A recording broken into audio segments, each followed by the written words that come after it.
Hi VC. I just watched a video by James Griffiths um, where he chose an album by a band he loves that he doesn't think that much of. This was in response to a video by Canadian Studmuffin, new channel to me. I didn't know anything about his channel, where he chose his album that he disliked by a band he loved. I'm not going to tell you either of them, so you can go and watch the videos. I'll try and post links down there. And I was thinking, is there actually an album I own by a band I absolutely love that I really dislike? And I was thinking, and I thought, oh, hold on, there is. There is one. Now, this album is the fifth album by this band.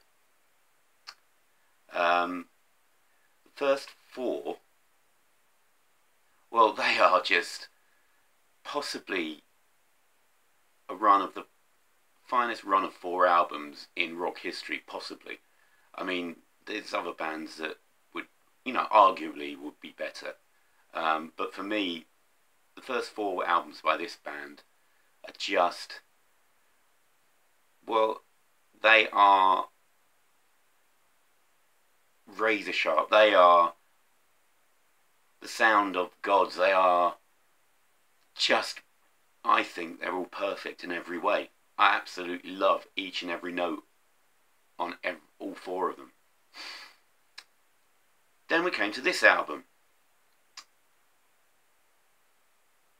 I guess I'm going to reveal what it is now. So the album is this: Houses of the Holy by Led Zeppelin.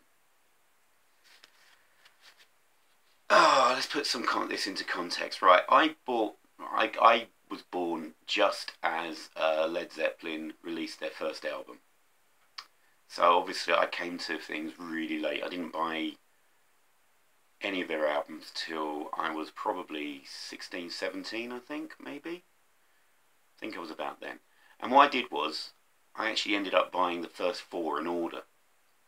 So I bought Led Zeppelin 1 and I was totally blown away by it. It was just so rock hard. It was unbelievably good.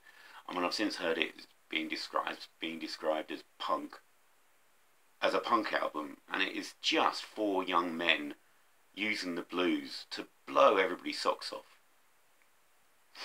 So I left it a year or so, and then I bought Led Zeppelin 2, or I got Led Zeppelin 2. And again, I was astounded by it. Just every song was just brilliant to me. Absolutely loved it. So I left it another little bit, and then I got Led Zeppelin 3. And my socks were blown off again. How anybody could rock so hard with such little amplification on their songs just astounded me.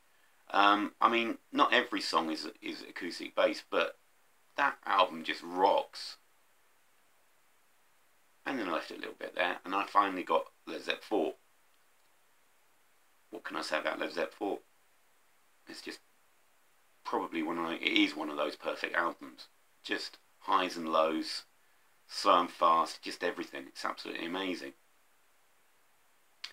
And then I left it a little bit, and I got this. Now, this album seems to be universally acclaimed. Well, just about universally acclaimed. It's got 98% on Metacritic. It's Pitchfork, well, those idiots at Pitchfork, rate this more highly than Led Zeppelin 4. Rolling Stone put it into their top 500. I think it's even about 150 on the Rolling Stone top 500 albums of all time. Everybody seems to find it amazing. I have never ever been so disappointed by a record as this.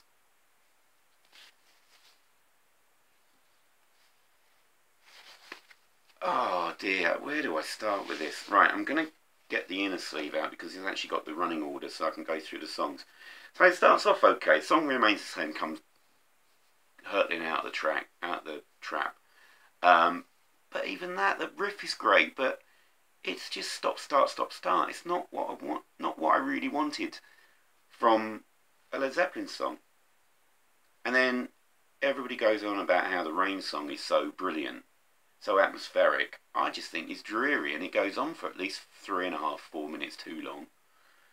Then you've got Over the Hills and Far Away, and to be honest, I've just played this album and I've already forgotten it. And the crunge is just frankly embarrassing. It's a take on James Brown or some kind of funk, and I've never heard anything so unfunky. It is just appalling. Then we go on to Dancing Days, which is probably the best track on the album. Then you got Do You Make Her, and even John Bonham didn't like that. It's frankly another embarrassing track. It's Led Zeppelin Go Reggae. It's absolutely appalling. Headquarters alright.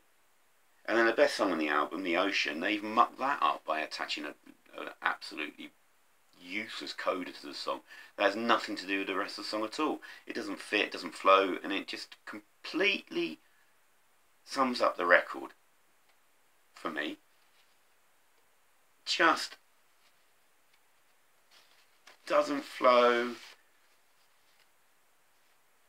Plant's vocals, I don't know how they produced Plant's vocals. I mean, I think he had vocal problems at this point because of all the screaming he used to do on stage and on all of the recordings.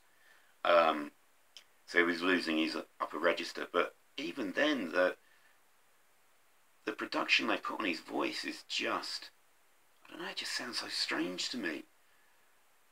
I mean, I personally think his vocals on the first 4 records are crystal clear and just brilliant. And then they've put some kind of, I don't know whether it's vocoder, I don't know what it is. It just sounds as though he's phoning in the vocals half the time.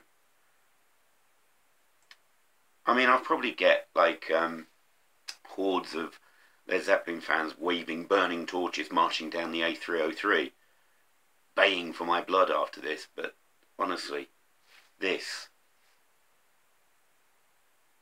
oh dear. So there we go. There's my response to Canadian Studmuffins. Can you find an album you really, really dislike by a band you love? I mean, this even stopped me listening to Physical Graffiti for about 20 years because I thought this was so appalling. I really didn't want to even attempt listening to it after I'd heard this shambles. Right, there you go. Enough of that. Hopefully my next video will be much more upbeat when I choose records that I really do like. So, hopefully I've angered loads of people. Do I hope that? I don't know. I bet I have though. But thanks very much for watching, and I hope you enjoyed it. I didn't. Cheers, VC. See you later. Bye.